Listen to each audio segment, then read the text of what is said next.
welcome to Ideagen TV, live from Washington, D.C. Here today with the Senior Vice President of Worldwide Channels and Alliances at Splunk Cisco, Gretchen O'Hara. Gretchen, welcome. Thank you so much, George. It's so great to see you. We have the dream team back together here in Washington to talk about all of the incredible work that's happening at Splunk Cisco. Now that Splunk has been acquired by Cisco, so I want to make sure we state it properly, right? Perfect. No, that's great.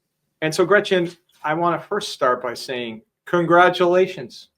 Congratulations on being named among the CRN 50 most influential channel chiefs for 2025, which was recently announced. What an incredible accomplishment. Thank you, George. Thank you so much. No, I'm really proud of that. And it's really based on the team. Yeah. Obviously, it's, you can only be as good as the team that you have built around me. And I have a fabulous organization, and I feel very lucky about that. Yes, you do. And it's also important to note that you were named last year as well, which is quite remarkable and is a testament to your incredible leadership. And that said, there's such a fast-paced evolution in the channel. I'd love to hear for our global audience what it is that you are seeing from your leadership vantage point in this area. Yeah, so I think that there is a lot going on. And when you think about technology channels, you're talking really about lots of different partners with different business models that are part of an ecosystem. And I think that one of the things that is really significant is we are shifting as a technology sector out of a particular channel to realize that in the world of cloud and the world of AI and the world of digital resilience, which every customer, every partner has to understand, which is how do they make sure that their organization customers are secure from threats, threat actors, bad actors, et cetera. And that takes an ecosystem, takes a village. We talk about cross sector partnerships. And the important thing in the tech sector, and the thing that I've been really pushing on, is it takes a village. It's not one particular person that is going to create and help and build digital resilience at the customer. It is going to be a lot of people across a lot of different areas, and they work differently. They have different business models on how they approach things, but it's those cross partnerships in the ecosystem that gets us across the line. And you're going to see more and more companies like Splunk and Cisco really change to, we're going to go and approach customer centricity first, and we're going to surround that customer with lots of different partners, and we're going to embrace that. And I am very excited about that, because that's something that I think in my business has been very focused on a particular type of partner and a particular type of how you'll go to market. And the realization in the cloud is you need that village, you need that ecosystem. So lots of change. Well, there's no smarter or more effective leader than you in this industry. Oh, thanks. You spent many years, I'll say many years at Microsoft. You're trying not to date me? No, but you were at Microsoft at one of the most transformative moments. Yes. You had the privilege of working with so many, and they had the privilege as well of working with you, so many CEOs and leaders there. Yes. And now channel chief at Cisco Splunk. How, Gretchen, do you navigate these companies? What does that look like? Yeah. I think one of the things that, I have found is that companies of that size, bring a lot of natural complexity. Everyone has an individual agenda. Every particular group might have what they believe is their priority. And so how do you then navigate through all the complexity to get anything done, right? That's bureaucracy. You see it in everything as you get bigger and bigger, more people, more process, the agility and being nimble starts to be more challenging. And I think one of the things that both Splunk and Microsoft have done really well is how do we cut through this complexity and this bureaucracy so that we can be agile in the market? Because the reality is in technology, it's always changing. It's always changing, right? So you've got to be very nimble to respond to market conditions, to different things that are happening. And if you're stuck in the muck, you never get there and you lose that first mover advantage. And so back to your question, George, on like, then how do I do it? I think the very first thing that I always look at is, okay, what is our purpose? What are we trying to do collectively? And then I really set a high bar and essentially bring everyone to the table aligned to really a, mission-driven purpose. And we get really clear on what ultimately everyone's sort of component in that, big flywheel, the cog that you play. And when we get alignment like that, you can go really fast. And I think Microsoft's a great example of that, and turning to, the work on AI. Splunk has been incredible on that, and recognizing that, it was a software company and needed to move to the cloud. So when you can all align on what the biggest purpose is, we can all sort of walk and fly in formation, not squelching any great ideas, but now you're coming to the table all aligned on something bigger than yourselves. And I think that is really the key that I have found to success is, don't lose your authenticity. Don't lose, your perspective and point of view, but think bigger than yourself. Think bigger than what your mission is, and be clear on ultimately like what we're trying to do holistically in the company. And then people move much faster around that. Well, and you've navigated that so incredibly well. And I recall when you were at Microsoft not so long ago, there was something called the growth mindset. Yes. That Satya and everybody in the company sort of espoused. And I think that's what you're talking about, right? Yeah, that's a growth exactly mindset. Right. That's exactly right. Continue to grow. And so Splunk was recently acquired, as we said, by Cisco for $2 billion. Third largest software deal. 32 billion, yeah. 32 billion. Oh, I'm corrected. 32 billion, not 2 billion. 32 billion. That's a slightly different number. A little bit of a different number. The third largest software deal in history. Yes. What is the leadership style that you're now employing to help you navigate the transition? Because it's never easy. I mean, you're transitioning an entire company into another company. So what does that look like? Yeah, I would say a lot of acquisitions will fail. Being at Microsoft and working on acquisitions the other direction, now I have the privilege to be the one that's being acquired, and a lot fail. And there's a couple reasons why. First can be culture. And if you have very different sort of set of culture, that people reject the culture, and you start to go there. So the first thing that becomes really important is, okay, what again are we trying to aspire to be holistically at Cisco? What does that look like? And then if that means, look, we acquired Splunk because it is going to be the growth engine for the future, then let's look at what is the culture that we need to have. What is the growth mindset we need to demonstrate to go after the biggest goal, and not be afraid of what is that going to look like to you in your organization or even as an individual. If you lead the team through with a broader purpose, listening becomes absolutely key, and active listening becomes key, and collaborating, as you know, and one of the purpose of Ideagen is collaboration. And I think when people have fear, when people aren't clear on, what they're trying to do as a bigger, sort of bigger than themselves, you drive a fear-based culture in those acquisitions, and two things normally happen. Either the company that's getting acquired just is mea culpa, I'll just do what we need to do at this point. Or you see massive attrition of very incredible talent, and both of those situations are not good. So that becomes like active listening, coaching my organization to meet in the middle, understand that there's going to be things we have to work through, but not really, killing everyone's idea of what that growth looks like, but having a growth mindset of like, okay, what does 1 + 1 = 3? Like, how do we be bigger than ourselves coming together to really get after what is the big goal, not an individual team or an organization or even across organization? And so that's kind of really the key. It sounds simple. It's really hard.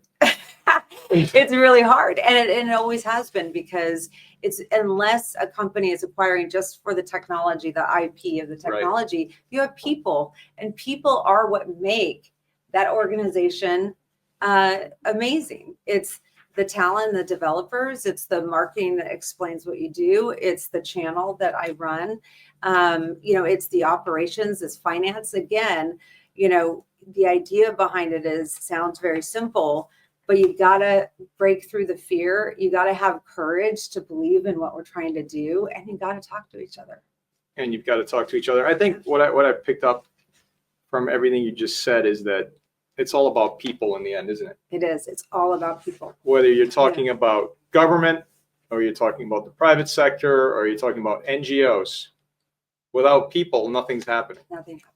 And the fact that you're helping to drive the integration of Splunk into Cisco is why it will be successful, because you understand the culture, you understand the process, and you understand the people. Yeah. So that's a big part of why I'm so excited that you're there and you're helping to integrate this company into Cisco, and why it will be and is successful. Yeah, it's a very exciting time.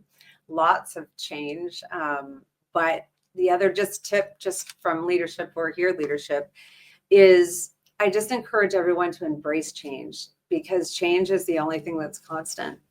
And people that resist change ultimately, sort of lose out on the opportunity ahead. Right. So, and I think that's a life, it goes beyond business, beyond acquisitions. It's like, there will be change in your life. There will be change in your life every day. Do you fight it, or do you embrace it to make yourself better? And you got to make yourself better, and you got to get over the fear. And it's hard. Again, easy to say, hard to do. And I recognize that. I work on myself every day on that. Make yourself better. I love that. That's sort of my personal mantra. Make yourself better. I love it. I love it. And so you've been a channel leader, blank, 20 something years. So I won't get into that because of, noting numbers here. Yeah, I started when I was 10. That's exactly right. That's what's remarkable. A long career. What did it feel like at 10 years old to be starting on this journey? But what is your channel philosophy, Gretchen? What is that philosophy? We've heard a lot about it, but you've brought it forth now to this integration, this $32 billion acquisition. That's just incredible. But what is your philosophy around that? Yeah, I think there's a couple things. First of all, partnerships are a force multiplier. And I think we're going to hear across all of the different panelists this week that when you come together, you can only do so much alone. It becomes a force multiplier when you do that partnership. And in technology, it's absolutely no different. You can't get and continue to grow if you don't have partnerships that are going to help take you along the way and ultimately get to new places. So that becomes really important, as partners are force multiplier. The second thing that I always bring in is partner centricity. And what I mean by that is we always focus on the customer and what the customer needs. Always very important. But then how do we actually make these partnerships successful? What is the experience that they are having? How do they do business easier with a company like Splunk and Cisco? And then ultimately, how do we ensure that they are betting on us and profitable in the business they're driving? So they pick on Splunk. They said, you know what, I'm going to invest people, I'm going to invest time, I'm going to invest education. I'm going to be the best to the customer.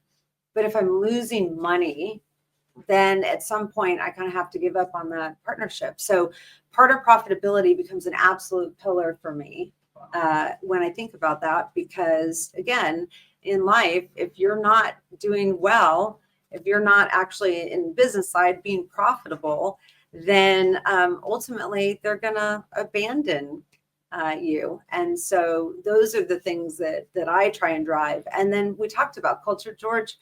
The last thing I always bring, and it just depends on the company, but I also bring what's called a partner first culture, not necessarily partner led, which a lot of companies have, which means like I ultimately fulfill my stuff through a channel partner.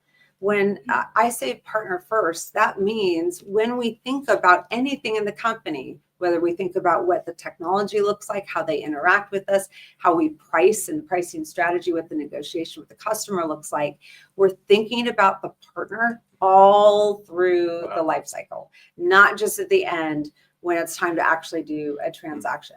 So it's one of the things that, I brought to Splunk. It's one of the things that, I'm working really well with Cisco and how they're thinking about their own channel transformation. And I think it's a really important thing on the culture for the company. And you've heard, the global audience that will watch this program just heard leadership lessons around having the partner be first. And so I'd like to end this incredible interview. We can go on for days for sure. Gretchen, what are some of your life lessons? We've heard elements of the life lessons throughout this interview, but what are those key life lessons that you would like to share with our global audience today? Yeah.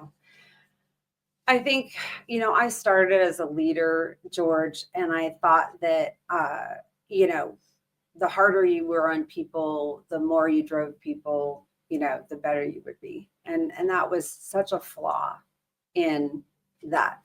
And I think the biggest life lesson for me has been, as I matured as a leader over time, and I was a leader very early in my career. Again, you mentioned this, George, and it's my very first pillar, and it's a life lesson, which is it's about the people. If I don't have the people on board, trusting each other, building a culture of trust, building a culture that we can be vulnerable together, building a culture where we support everyone to be better. Ultimately, if you don't think about the people, you will not be successful. So in any organization I lead, I always start with the people. And my life lesson has been that it has to be with empathy. And that's my biggest life lesson. I evaluate a lot of my, I would say, maturity as a leader, and I evaluate a lot of leaders today. And one of the things that, for me has been, I need to reach out to the people. I need to understand how they're feeling. I need to know what the challenges they might be taking. It could be home. It could be with family. It could be with friends. It could be with work. It could be with another colleague. Whatever that is, I have to step in their shoes and help support and navigate ultimately where they go. And so I think, to wrap this all in a bow, George, I think my biggest life lesson is really changing my leadership style to one of empathetic leadership, and not feeling as a female leader in a very large organization as an executive that I have to be a certain persona, that I have to sort of cover on, being really hard, or, just being really driven, because otherwise, no one will take me seriously. And I really had to change that to be my authentic self. And I bring my authentic self every day to every meeting, every partner, customer engagement. And I lead with empathy. And I think that works with partners, it works with our customers, and most importantly, it works in the organization that I lead, because people want to work together if they know that your leader understands you and understands those situations, because the work will get done. How you get to the work being done, everyone has natural sort of routes, and I'm less about, you have to work a certain amount of hours or be in the office a certain amount of hours, or what that is, and recognize that life is there and people are navigating challenges every day.